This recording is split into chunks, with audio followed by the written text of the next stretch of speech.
OBC नेते लक्ष्मण हाके आज बारामती दौऱ्यावरती आहेत। राज्यातील जिल्हा परिषद आणि पंचायत समिती निवडणूक लढवण्याची त्यांनी घोषणा केलेली आहे। आपल्यासोबत लक्ष्मण हाके सर आहेत। सर, काय सांगाल, खऱ्या अर्थाने आज बारामती दौऱ्यावरती आहात, कशा पद्धतीची रणनी असणार आहे जिल्हा परिषद?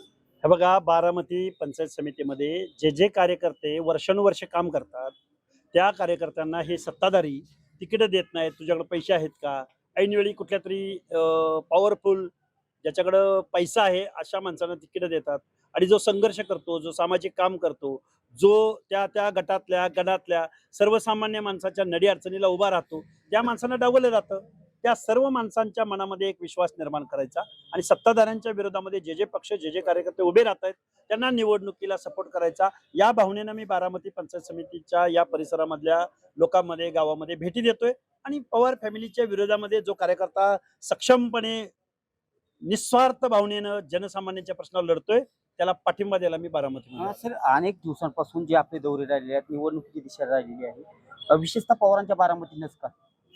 नाही, मी बीडमध्ये पण जातो, जालन्यामध्ये जातो, नांदेडमध्ये जातो. निवडणुकी सुरू. अरे, ज्या पवारांनी देशाची सत्ता ताब्यात घेतली त्यांना त्यांच्या वेशीत अडवायला आलं तर अडचण काय आहे?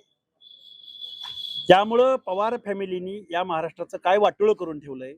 ज्या बारामतीमध्ये हजारो कोटीचा निधी आणला जातो, विकास केला जातो, बारामती शहराच्या बाहेर पडलं तर बारामती तालुक्याचे काय प्रश्न आहेत, बारामती पंचायत समितीतल्या गावाचे काय प्रश्न आहेत. आज सुपाप्रगाणा असेल, मासाळवाडी असेल, आमचं जोगवडी असेल, पंधरवाडी असेल, कानडवाडी असेल, मुडाळे असेल, या भागातल्या लोकांना साधं पिण्याचं पाणी सुद्धा हे पवार कुटुंबीय वर्षानुवर्ष जे राज्य सत्तेमध्ये आहेत ते देऊ शकलेले नाहीत. मग संघर्ष. पवार कुटुंबियावर नेहमीच आपली धारदाटी करायलेली आहे। राज्यातील अनेक नेते, फडणवीस असतील, एकनाथ शिंदे असतील, कारण पवार कुटुंबियांचा दावा असतो, माननीय अजितदादा पवारांचा दावा असतो की मी पहाटे उठतोय, मी कामाचा माणूस आहे. सांगतो, मी पहाटे उठतोय, मी कामाचा माणूस आहे आणि मला काम आवडतं. दादाचं काम कुठं कुठं असतं माहितीये का? परत महाराष्ट्राला सांगतो, दादाचं काम पिंपरी चिंचवड, दादाचं काम पुणे महानगरपालिका आणि दादाचं काम बारामती. बारामतीचा विकास तर मोदी मान्य करतात. अरे, महाराष्ट्राचा उपमुख्यमंत्री आहे दादा, मुख्यमंत्री व्हायचं दादाला. स्वप्न पडतंय दादाला, रात्रीचं दिवस स्वप्न पाहतात दादा.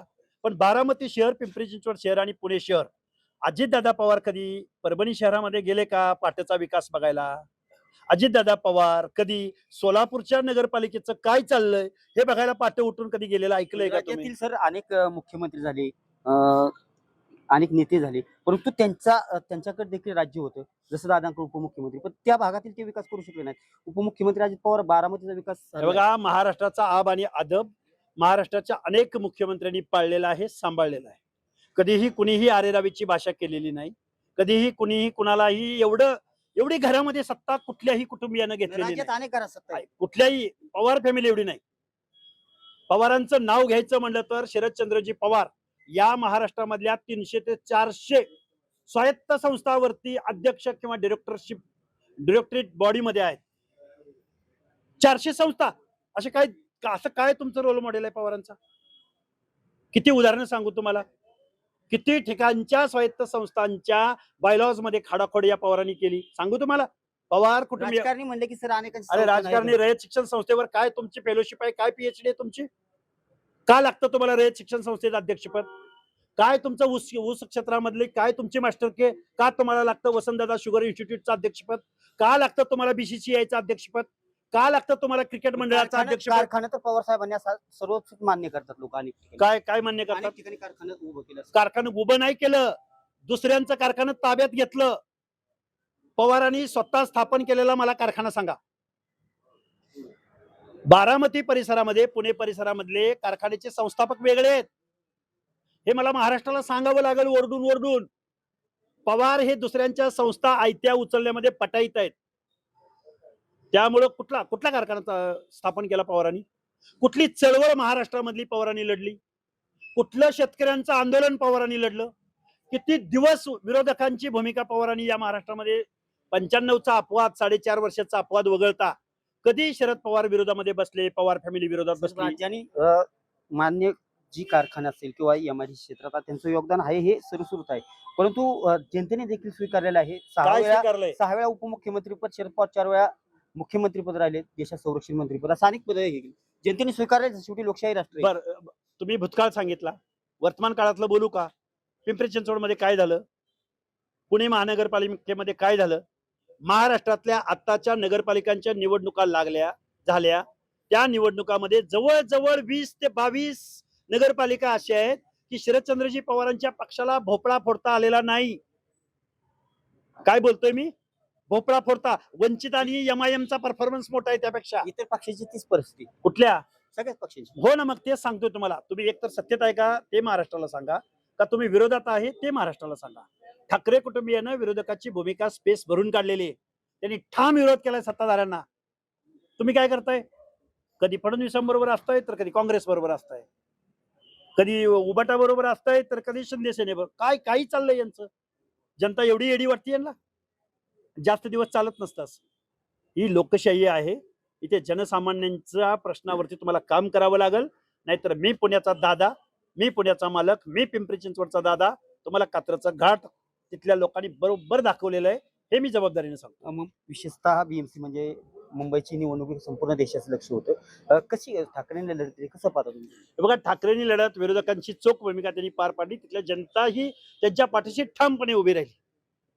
मी त्यांचा समर्थक म्हणून बोलत नाही, पण लोकशाहीमध्ये विरोधकाची भूमिका घ्यायला पक्ष लागतो. पवार नक्की विरोधक आहेत का सत्तेमध्ये आहेत?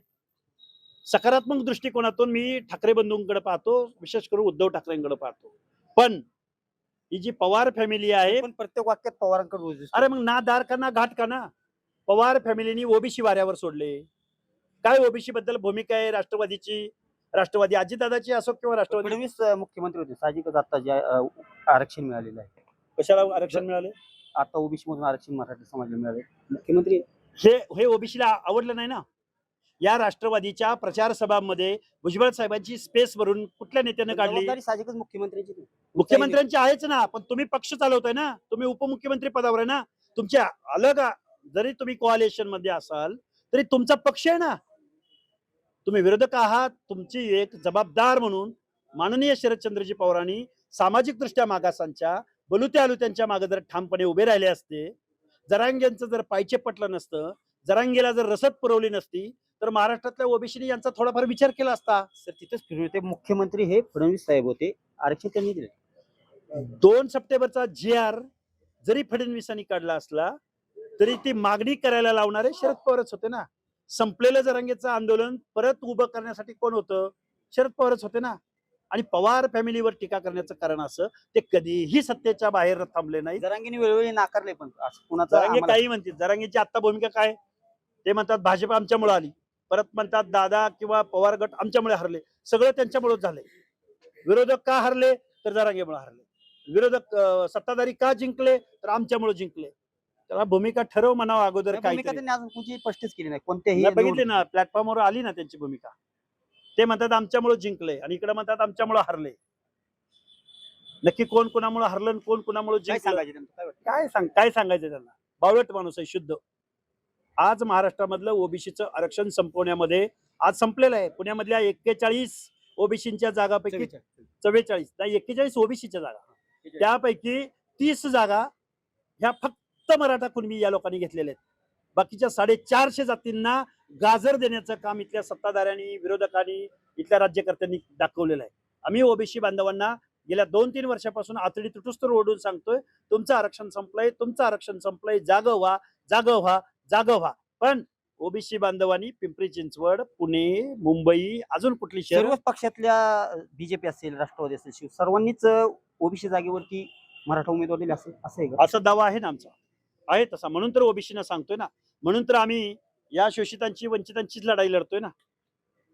त्यामुळे ओबीसीच्या आंदोलन आता आम्ही पक्ष पर्याय देण्याच्या मनस्थितीमध्ये नाही आहोत, पण जो लढतोय, जो लढेल त्याच्या पाठीशी ठामपणे उभे राहण्याच्या, परिवर्तन आघाडी बनवण्याच्या मानसिकतेमध्ये आम्ही. बारामती नगरपालिकेत आपली जशी भूमिका दिसली, प्रचारात देखील आपण सक्रिय होता, परंतु महापालिकेच्या निवडणुकीत त्या पद्धतीने तुम्ही कुठे दिसला? बघा, नागरवस्ती अ आणि ब वर्गीय नगरपालिकांमध्ये जी काही कॉस्मोपॉलिटन सिटी असते, आम्ही ग्रामीण भागामध्ये पॉकेटच्या पॉकेट करून राहणारे तांडे, वस्त्या, वाड्या, गावं, तिथं आम्ही पॉकेटच्या पॉकेट करून राहतोय ना. प्रत्येकाची ओबीसी मधल्या प्रवर्गाची प्रत्येकाची वेगळी वेगळी आयडेंटिटी आहे. धनगर समाज एका वेगळ्या विशिष्ट भागामध्ये आहे, बंजारांचे तांडे एका वेगळ्या विशिष्ट भागामध्ये आहेत, वंजारींची घरं विशिष्ट भागामध्ये आहेत, तेलींची घरं विशिष्ट भागामध्ये आहेत, माळींची पॉकेट्स वेगवेगळ्या भागामध्ये आहेत. हे ग्रामीण भागामध्ये डोंगराच्या कशीला राहणारे बेरड बेडर रामुशी आहेत, भटके विमुक्त जाती जमाती आहेत. या सगळ्यांचं जे काही वेगवेगळ्या भागामध्ये जे काही त्यांचं विस्तारीकरण झालेलं आहे, आम्ही आता पंचायत राजमध्ये आमची जागा दाखवून देऊ. शहरातला जो मतदार आहे जागृत असतो तुम्हाला सोपं गेलं असतं का ते? शहरामध्ये त्यांनी करेक्ट कार्यक्रम केलाय सांगितलं ना मी तुम्हाला. बोट चेपी भूमिका घेणाऱ्या माणसांना त्यांनी घरचा रस्ता दाखवलाय रस्ता. त्यामुळे आम्ही जरांगेंना आम्हाला कधीतरी एकदा आमने सामने बसवा, मग आम्ही या सगळ्या प्रश्नांची सोक्षमोक्ष लागून जाईल. डिबेटची तयारी म्हणा. निश्चित तयारी आहे डिबेटची. आणि महाराष्ट्रामध्ये 50-60% ओबीसीला जो दुर्लक्षित करेल, बहुजनांना जो दुर्लक्षित करेल, त्याचा अजित पवार झाल्याशिवाय राहणार नाही, हे मी दाव्यानिशी तुम्हाला लिहून देतो. अजितदादा पवार विकासाच्या गप्पा, पहाटे उठून विकास करतोय म्हणण्याच्या गप्पा, ओबीसीला आणि बहुजनांना जर दुर्लक्षित कराल, भूमिका घेणार नाही, तर तुम्हाला कात्रजचा घाट जसा प्रत्येक वेळी अजित पवार हे हा, महाराष्ट्राला न उलगडलेलं कोड आहे. अरे मी बारा- सत्तेत अनेक लोक आहेत, फडणवीस साहेब आहेत, एकनाथ शिंदे आहेत. प्रत्येक वेळेस आपला जो रोष असतो तो उपमुख्यमंत्री अजित पवार. महाराष्ट्रामध्ये 200 कारखाने आहेत. 200 कारखान्यापैकी 70% कारखान्यावर डायरेक्ट इनडायरेक्ट वर चष्मा कोणाचा आहे? पवारांचा आहे. पवार फॅमिली सत्तेच्या बाहेर कधी राहिली का? पवार साहेबांना सत्ता कशासाठी लागते? ज्याचं वित्त धोरण आणि अर्थ धोरण या महाराष्ट्राचं ठरतं, म्हणजे तिजोरीच्या चाव्या कोणाच्या कमरेला असतात? अजितदादा पवारांच्या. मी कुणावर बोलायचं? गुलाबराव पाटलावर बोलू? कुणावर बोलायचं? मुख्यमंत्री अंतर्गत निर्णय तर नसेल. अहो, मुख्यमंत्री आम्ही बोलतोयच ना, मुख्यमंत्र्याचा JR फाडतोय आम्ही. तुम्ही ह्या माणसांना, ह्या लोकांना का घेतलंय? तुम्ही 100% भाजपा करण्याऐवजी तुम्ही काँग्रेस राष्ट्रवादी युक्त भाजपा केली. ज्या म्हातारीसाठी आम्ही वाहिलं राहिलो, दलित, ओबीसी, भटके, आम्ही तुम्हाला निवडून दिलं, तीच म्हातारी परत तुम्ही आमच्या उरावर आणून बसवली. याचं आम्हाला शल्य आहे, दुःख आहे. आमचे प्रश्न सुटत नाहीत, आम्हाला बजेट मिळत नाही, आम्हाला वसतिगृह मिळत नाही, आमच्या लेकरा बाळांना स्कॉलरशिप मिळत नाही. आम्हाला एखादा महाराष्ट्राच्या या पुरोगामी महाराष्ट्रामध्ये एक कारखाना, एका DCC बँकेचा अध्यक्ष दलित, ओबीसी, बहुजनामधला दाखवा मला. का पवारावर टीका करू नये? एका अजितदादा पवाराचे 5-25 कारखाने खाजगी. कुठला बिझनेस करता तुम्ही नक्की? का बोलू नये पवारांवरती? महाराष्ट्रामध्ये पृथ्वीराज चव्हाण नावाचा एक मुख्यमंत्री होता, याचं माहितीये का तुम्हाला? काय पृथ्वीराज चव्हाणांचे ऍसेट काय आणि पवारांचे ऍसेट काय आहेत? बोलायचं नाही आम्ही पवारावर. कुणावर बोलायचं? आम्ही विलासराव देशमुखावर बोलायचं. राज्यातील जे राजकारण आहे ते लिमिटेड कुटुंबावरतीच फिरत आहे. म्हणजे आजपर्यंत 180 कुटुंब असं वेळोवेळी सांगतात, प्रकाश आंबेडकर सांगतात, पण जो रोष आहे तो पवारांवर. त्यांचा त्या कारखानदारांचा, वतनदारांचा प्रमुख पवार आहेत. त्यांनी ह्या सगळ्या गोष्टींना खतपाणी घातलंय. 1978 आताच जे काय तुम्ही खोके बोके कुणाला काय म्हणताय ना, याची बीज 1978 साली शरद पवारांनी महाराष्ट्रात रोवलेली आहेत.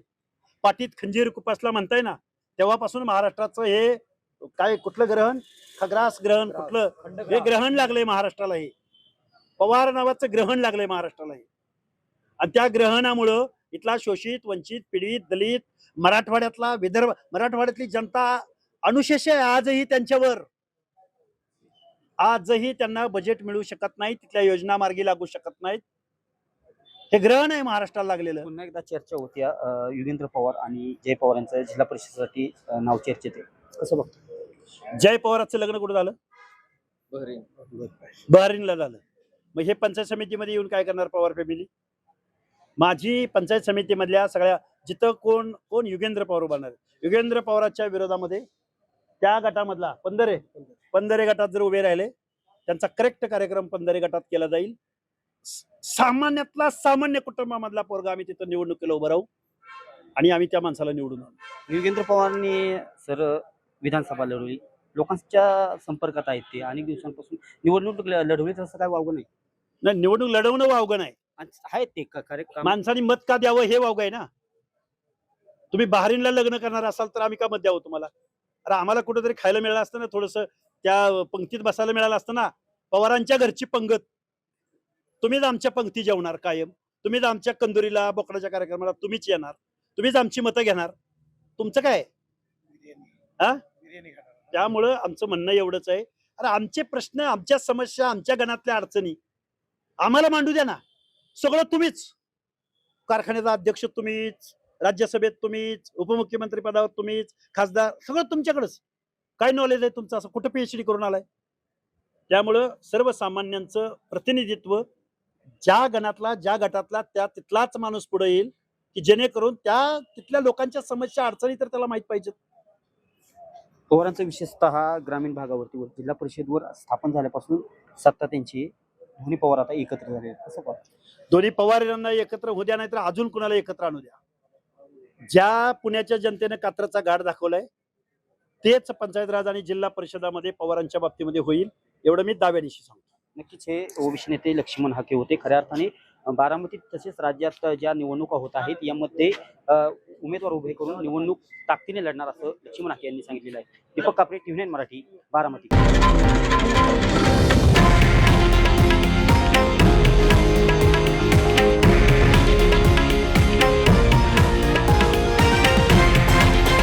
हे आहे देशातील नंबर 1 न्यूज नेटवर्क आणि आपण पाहत आहात TV9 मराठी, एकमेव.